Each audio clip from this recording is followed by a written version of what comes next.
Hello friends, welcome to Creative Medicine. In this lecture, we will learn about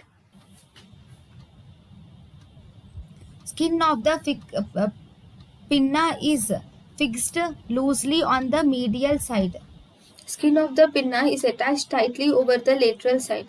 So as a result, if there is any infection in the lateral side of pinna, like if there is any furuncle or boil, then in the lateral side, because of its tight attachment to the skin, it does not spread uh, to the adjacent areas.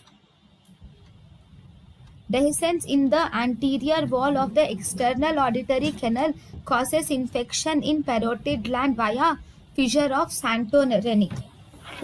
Through fissure of Santorini, the infection spreads from the external auditory canal to the parotid gland.